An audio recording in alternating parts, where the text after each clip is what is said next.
Hi guys, thank you so much for tuning into this week's episode of Investor Intelligence, brought to you by the team at the Property Mentors. It's your weekly podcast for all things investment and hosted by me, Phoebe Sikowski-Wallace.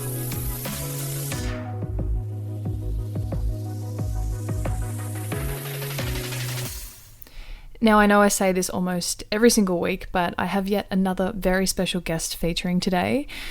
With everything going on in the world, I really wanted to do an episode that was a little bit more on the mindset and quality of life side of things, and therefore I've asked someone who I know many people love learning from, myself included, and that is the wonderful Mahlia Price. Now, Mahlia is the CEO of Life Supports, which is an incredible mental health organisation that pairs people seeking a range of different therapies with the right therapist, counsellor or psychologist for them.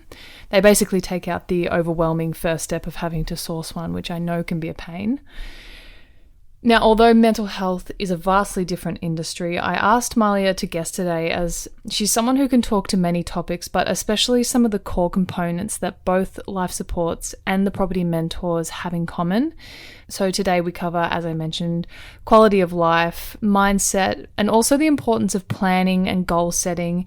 And in a time where there is still so much uncertainty floating around, how not to let life get in the way of those goals. So whether you're wanting to embark on an investing journey or a journey to improve your overall well-being, or really just any new journey, you'll find a lot of value in this chat. So I hope you enjoy as much as I enjoyed being a part of it. Here's Mahlia. So Mahlia Price, what an honour it is to have you sitting down with me today. Thank you so much for taking time out of your very busy schedule to talk to me. Oh, it's an absolute pleasure to be here. Thank you. Now, this is actually not the first time you and I have sat down and done an interview to do with Life Supports. That's right. A couple of years ago, we sat down and talked about some of the stigmas that actually surround mental health, and I found that conversation so insightful and you were just such a pleasure to learn from. So I'm very, very grateful to be able to sit down and do this again with you. Oh, I'm very flattered. Thank you very much. It's my joy. Now, the work you do at Life Supports is something that I personally am very in awe of. I think the work you do is incredible. But just for someone who has never heard of your organisation, tell me about Life Supports and what you do within it. Yeah, sure. Okay, so Life Supports basically represents a national network around Australia of therapists who are in private practice. So where the idea was born from many moons ago was a very small group of therapists who are delivering really high quality client outcomes from the client's experiences.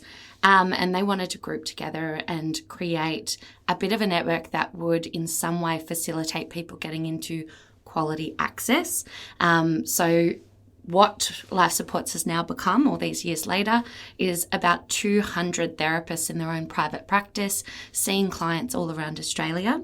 And on the other side of the fence, we handle about 3,500 calls every month from clients. So they call in, they tell us their stories, and we have an amazing group of people that basically matchmake based on those stories into the right therapist fit for that person, for their needs. So I guess we know enough about the mental health industry on the therapist side of things to have, to really value the vetting processes, measuring, modelling, to make sure that we're working with really high quality therapists. And then we throw our support behind them in terms of having sustainable practices so they can help the most people. And on the other side of it, the clients that call through that have stories, they're going to get a much more helpful fit and take out the overwhelm from the process.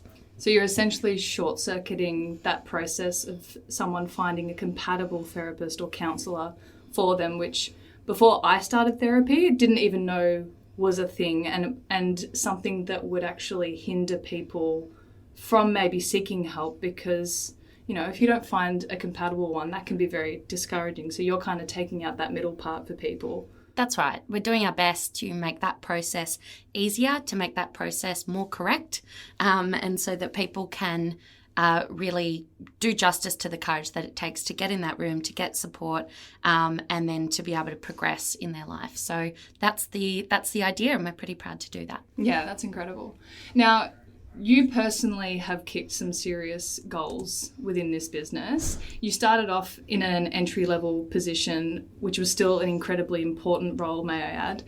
But you're now the CEO, which I know didn't happen overnight, but can you tell me about that journey? Yes, sure. It's been 9 years since I entered into life supports as a, wide-eyed, idealistic person jumping into what we call the intake team. So that is the heart of our organisation, the total magic, and kind of the love of my life, which spawned making the rest of this organisation what it is today. So that's sitting on the phones, hearing those client stories and trying to do the best job by them, which, became such a passion and interest of mine, to be able to have those stories and create that relief and make those matches right, that it became kind of my world to make that, the science and the art of that match, and to then train in many other people into that process, into that art. Obviously, you learn and fail and then succeed so many times in that process of finding the right people, training in the right way, keeping the essence and the magic on, those client calls. And so that was, probably my first entry point into looking after the business on the next level. And then, as the years go on and it's a great group of people, the impact of this organisation is undeniable. So every time it was kind of in trouble or there was a big block in the business and the growth, it was an opportunity for me to put my hand up and say, well, let's just see if I can't figure this out. And, luckily enough, with lots of opportunities and mentorship and wisdom along the way, we were able to figure it out. So I think my 9 years is a series of just figuring out the things that need to be figured out to do justice to the business and the service. It's very, very inspiring. Thank you. Now, although the property mentors and life supports fall within two vastly different industries, they, not surprisingly, have quite a few similarities in what they are about. Both are very much mindset, goal setting, long-term planning, and quality of life orientated. So these are the things I want to discuss with you today. Yeah. But talk to me about what these things mean in your line of work and within the realm of mental health. Yeah, sure. Look, I think all of it kind of comes back to what impacts people's quality of life, and what comes to me is health, wealth, and happiness. So, in the organisation and the industry that I work in, we're targeting those outcomes that people want in terms of health and happiness, and the strategies that you need to take along the road to achieve that might be finding a really valuable therapist, a really valuable coach, a great mentor, and that's on the road to achieving mental health, happy families, happy relationships. So that's what that side is. And then wealth is also a part of the quality of life. And I imagine, getting help, getting mentorship, getting support to achieve those financial goals that are going to set you up for that. You've got a recipe there for health, wealth, and happiness, which it really is quality of life. So that's kind of the other thing we both have in common, is that we both provide experts to guide people seeking help in our field. So in our case, it's a property mentor. In your case, it's a psychologist or a counsellor. Sure. So to you, why is it crucial to have an expert on your side when it comes to this guidance, as opposed to going about things on your own? Look, I just think, if I think about my growth, my experiences, my successes, the knowledge and experience that I've gained over the years, I am not an island, and it takes a village. I think any successful person takes a village. And to deny that is to create a really, really long road for yourself of trial, of error, of, pressure, of isolation, having to compile all of this knowledge together. My philosophy is there's a lot smarter people out there in different areas, and my job is to know enough about something to know who the right person is to talk to. And I think that's probably a habit of successful people, is understanding that it's a village behind everyone, and know when to reach out, know how to build trusting relationships, and know how to access that and scan for opportunities and mitigate risks and rely on the right people. I love that. And I think the other thing that people forget is that, a psychologist or a counsellor or a mentor, they're not just there to guide you through the tough times, they're there to celebrate the good times as well. 100%. I think, that goes true for any type of relationship you're looking for in your life that's going to be mutually satisfying, that's going to get you to where you need to go. It's built on trust, and trustworthy relationships as a rubric to assess if something's trustworthy. I'd say, do they mean what they say? Do they do what they say? Do they have good intentions at heart? And then do they celebrate when you celebrate? And are they there to communicate when things are going wrong? And I think if you've got that, you pretty much can't ever go wrong in terms of assessing trust and building great relationships. 100%. Now, going back to quality of life, day in, day out, what do you see as things that impact people's quality of life? What hinders it? What promotes it? Yeah, being very raw in my personal philosophy, shit happens. Life is absurd. Bad things happen to good people. But on the other hand, opportunities happen to everybody. There is luck. There are all of these aspects to life. So learning the skills of getting unstuck and knowing when you don't know, looking out to external resources are things that really promote wellness no matter what circumstances are thrown at you. And I guess going from that, what are some of the things, just to elaborate on that, what are the things for people to be aware of so that when these sometimes inevitable life events happen, what in your mind is something that is good to think about to keep someone on track? Because these things are inevitable, but they shouldn't stop you from achieving whatever goals you've got. Yeah, exactly. So what successful people know is a certain mindset where they understand that every day we have a choice where we can either adapt or we can stay stuck. And I think that is, if you boil it all down, that really has to be the core mindset. Whether an opportunity comes your way or whether a challenge comes your way or whether something inexplicably hard or easy comes through, every day we've got a choice. We either adapt to it, we either seize it, or we stay stuck. And feeling stuck hinders quality of life. Those are the day-to-day things that can build up, new experiences, unknowns, feeling like you don't have a village around you or resources to go out to. That's going to, very quickly kind of create conditions that are going to make you feel stuck. So going off that, you just mentioned the unknown, which is one of the common things that we hear that gets in the way of people achieving their goals. So things are like fear of indecision, fear of the unknown, fear of the unfamiliar. What are some of the things that you see that stop people from achieving their goal of say, wanting to create better mental health? So humans are biologically experts at looking for patterns, scanning patterns, making patterns and repeating patterns.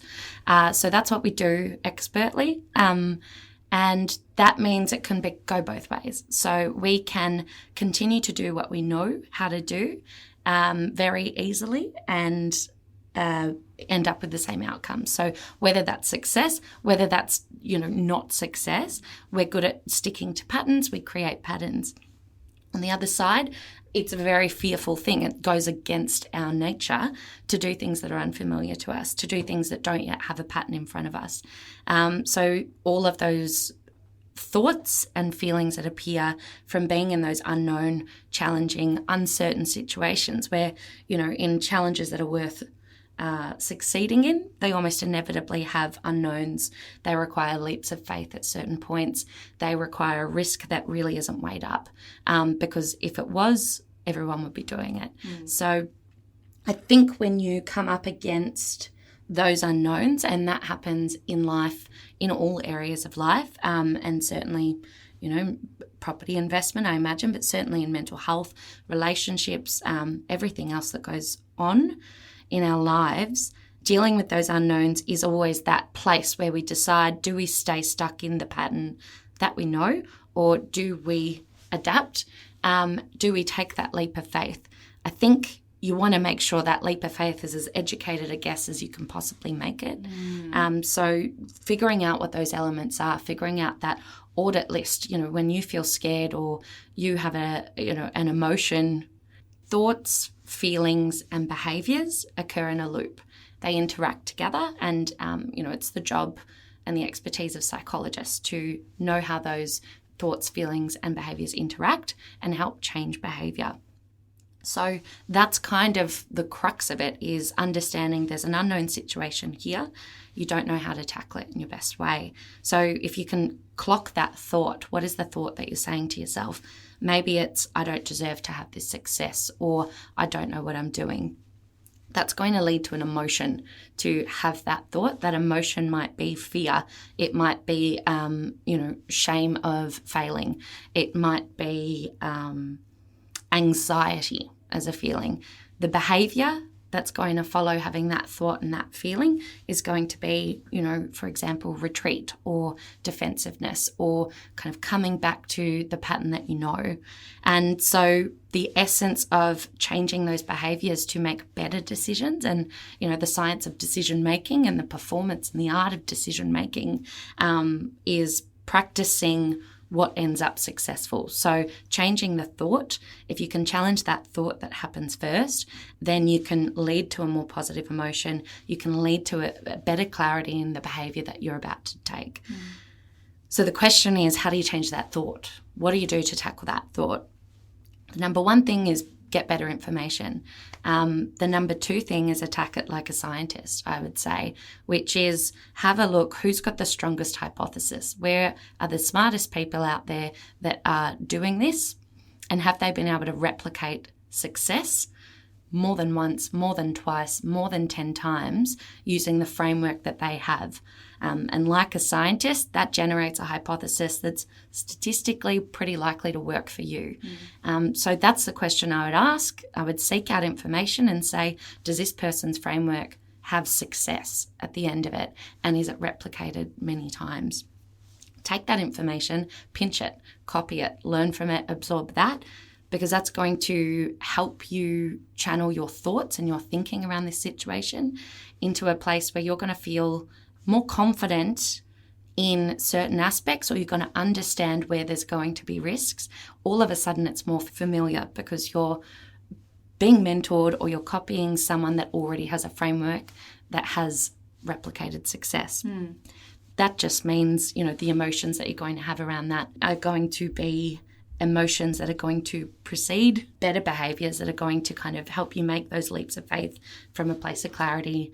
And they're never going to be easy, but you just want to be making them from a place of clarity, from a place of self-assurance. It's one of my favourite facts about the human brain, that when it comes to the fear of the unfamiliar or the fear of the unknown, that's exactly what it is. It's unfamiliar, and our brains like patterns, our brains like comfort, our brains like safety. So, of course, things like embarking on an investing journey or embarking into therapy is completely new. So, of course, our brain is going to freak out. And that's why we're always talking about surrounding yourself with your team of experts, or maybe in your case, it could just be the one expert, and really making sure you're putting time into your emotional readiness, but also your educational readiness and your financial readiness. They go hand in hand because investing really does, it can carry risk, but you can mitigate that by preparing yourself. That's just me geeking out on a bit of psychology. No, for you. that's right. If you wanted to get fit or start a fitness program, you wouldn't run a marathon if you hadn't yet mastered jogging. You also wouldn't begin weight training by lifting 30-kilo dumbbells. There are, of course, multiple ways to keep fit through a variety of sports and exercise programs. However, there is a process to getting into shape and achieving peak performance. It's the same when it comes to investing in property. You need to start by doing some self-assessment of where you are now to where you'd like to be. This would be your fitness test. You have to find your team of experts who will help you along the way. These would be your trainers. And learn how other people invest, including the mistakes they've made. Only then can you start to look at how you will achieve your property investing goals. Property Fit assists you with all of this. It's the latest book from experienced property investor, entrepreneur, and founder and CEO of the Property Mentors, Luke Harris. It's the book that will guide you through the groundwork you need to cover before you start investing, exploring all the ways to invest in property by helping you find a strategy that will lead to the ultimate goal of financial freedom. Property Fit is your easy-to-read, practical book including mentor tips and mindset insights, as well as proven strategies that seasoned investors or those just starting out in property will find invaluable. Visit propertyfitbook.com.au to purchase your copy and get your property portfolio in shape for financial freedom. Now, you spoke a little bit on the importance of a framework. What is the importance to you of planning and sort of sticking to a plan? Look, I think the way that I attack things is by using frameworks. So scaffolding, structure. What do I know about something so far? What is out there as potential things to know? What's going to be the best strategy for me to get to where I want to be? And why do I want to be there? What does it serve that comes back to me? What resources do I need to look at that will help me get there? Is it people? Is it information? Is it, the right person? I don't know. But basically, I like to have that framework. I like to answer that framework. But I need to also leave enough room in there to adapt to opportunities, to changing circumstances. And if you can't do that, if you plan too rigidly to a place where you're inflexible to see the changing conditions and embrace something coming along the horizon, then you're at risk of actually missing things. So, having good people around me is probably the smartest thing I've ever done. Absorbing from really smart people from all different walks of life is probably the smartest thing I can do. But yeah, having a framework and a structure that gets you where you need to go, that has strategy, that has information, that has, knowledge in it, but that leaves that wiggle room for adapting. There's something that we have called our roadmap to success, which I love because it's essentially a framework. And although many people have different goals, they have different strategies, it's something that everyone can follow. And then within that, they can still apply it to their situation. And the best thing about it is that if you maybe feel like you do go off course a little bit, it's something to kind of get you back on track and still have you achieve that final goal. Yeah, you'd need a moving plan. You need something that can adapt. You need to see a changing circumstance, pivot, come back, and that's really so important.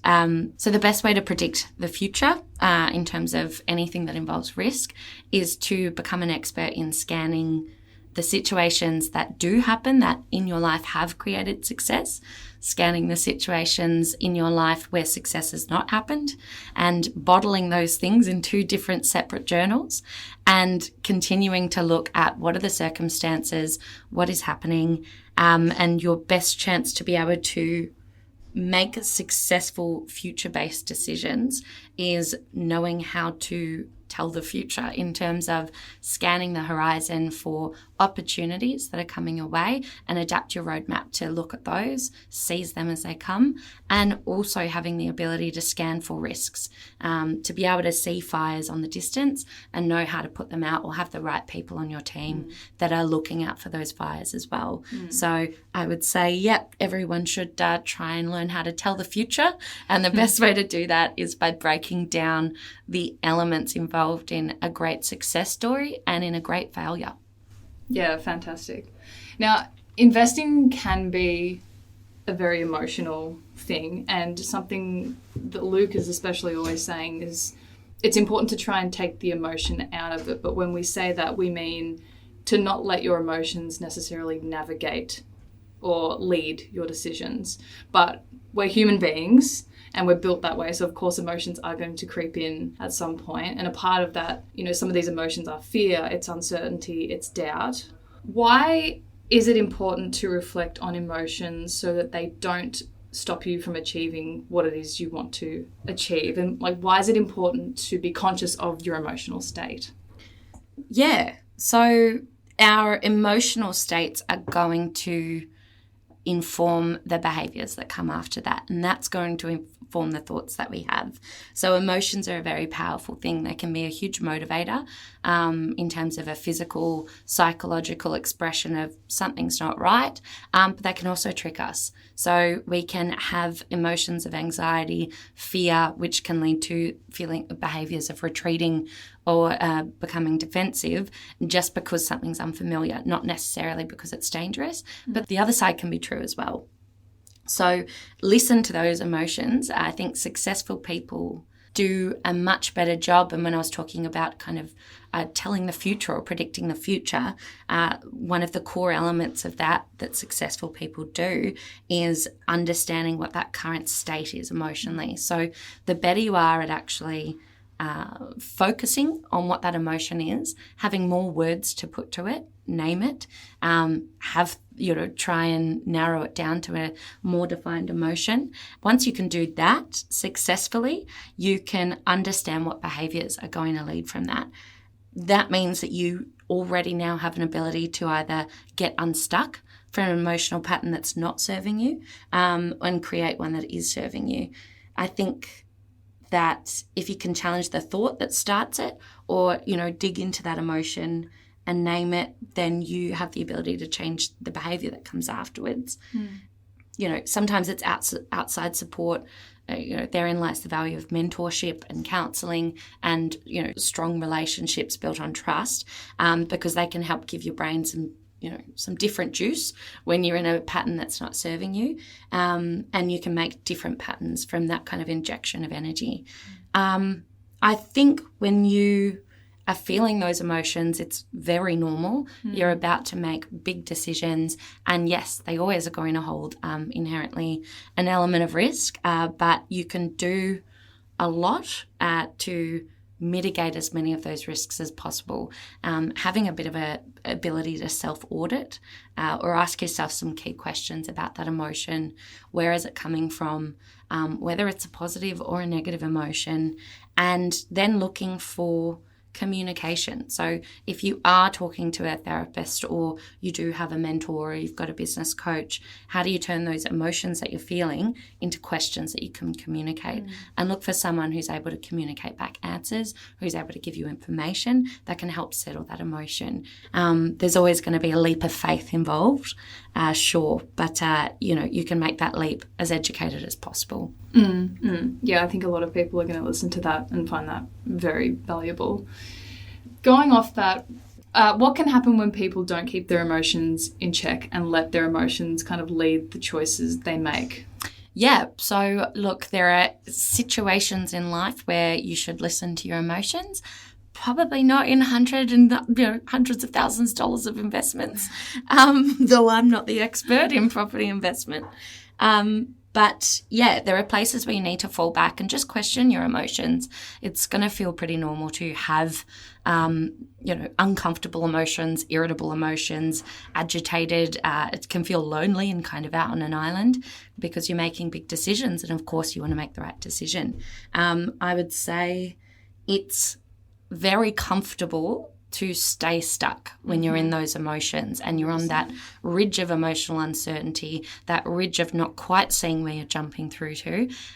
So all you can do is try and rationalize that. So, questioning those thoughts and those feelings and challenging it to say, do I have information and data points to make the bottom of this ground that I'm jumping onto look a little bit more stable? It's more comfortable to stay stuck. That's true of most areas of life. And so it's a very tempting decision to make in the throes of this emotional uncertainty. But yeah, look, it's a fallback of mine when I'm in those highly emotive states where there's a lot to make decisions about. People are involved, big picture ideas are involved. The best fallback is just coming back to, sure, that's an emotion, but what data do I have to just make that ground look a little bit more coloured, a little bit more detailed?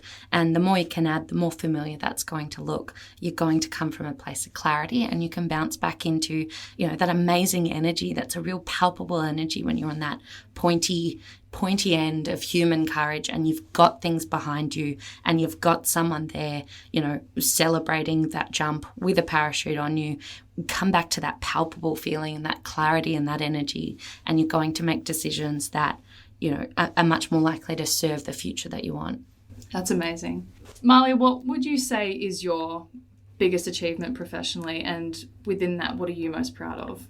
I think what drives me, what energizes me, what has kept me going, which has led to success Every time, you're backed into a corner and there's challenges and there's unknowns and, there's a lot of things that I didn't know before I had to go and do them. I think the thing I'm most proud of is my willingness to just keep persevering, my ability to look for people that are really informed in those places and just to keep going. My refusal to want to stay stuck in places where I'm really backed into those corners, that has produced what I'm really proud of right now, which is an organisation, a service that really has a full circle impact in its social impact, and me being able to do my job well and excel through those challenges or just stick in the things that are unknown to me and scary have produced, a really real world impact on the people that we help and the therapists that we support. And I think that work that I have to do kind of contributes to healthy individuals, safer families, more buoyant communities, and that is a place that I want to raise my child in. And that feels really cool when I think about the full circle impact of just sticking in and figuring stuff out. And I think I'm probably most proud of that full circle impact. My personal mindset that I think has bred success, that has been a framework for me to coach and mentor into others as well, is number one, successful impact requires strategy, reflection, and self-awareness. So the ability to honestly audit yourself privately is going to be one of the most powerful things. Then curiosity. Every time you're backed into a challenging place, to choose curiosity is really important to me. It just means you can find momentum when things are challenging and you can start to pick apart the variables, play with them, and come up with a different alternative. Those alternative routes to success are they're so important in order to get to success when things change in front of you. I think knowing enough about enough things to know who's worth talking to and who's not is a very important part of my mindset on success. And, the old classic, maybe it's a cliche, but it's Carol Dweck's growth mindset. It's huge in psychology, it's huge in education, and it's just basically saying effort makes you stronger, effort makes you smarter, not knowing something yet, but do I know the resources to get that? That's a really powerful mindset and breeds, a lot of growth, whether it's financially, personally, in relationships, or just in general happiness. So those are probably the things in my soup. That's amazing. Mahlia, I could honestly talk to you all day. I cannot wait for people to hear this chat. I know so many people are going to find it incredibly valuable. I also hope you'll come back and guest again. But thank you so much for the work that you do, and thank you so much for your time today. Be careful what you wish for. I'll be back for sure. Thank you. It's been a total pleasure. Lovely.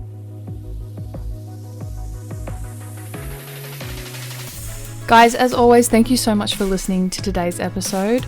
Every time I talk to Mahlia, I feel like I walk away with a fresh perspective or a mindset, and I really hope you got something valuable out of it. If you want to know more about Life Supports and the incredible work that they do, you can visit their website, lifesupportscounselling.com.au. You can also find some really great blog articles that they write on a range of mental health topics there as well. If you want to know more about us here at The Property Mentors, you can visit our website, thepropertymentors.com.au, and you can find and connect with us on any of our socials, which are always linked in our show notes. As always, if you want to take your investing seriously and expand your knowledge, Luke's latest book, Property Fit, is available at propertyfitbook.com.au. Tune in next week as Luke will be back and we'll be going through some frequently asked questions, and this will be the first of many, as there are many questions that Luke is constantly being asked, so we're going to make a series out of it. But until then, thank you so much for listening, and I'll be back in your ears again next week.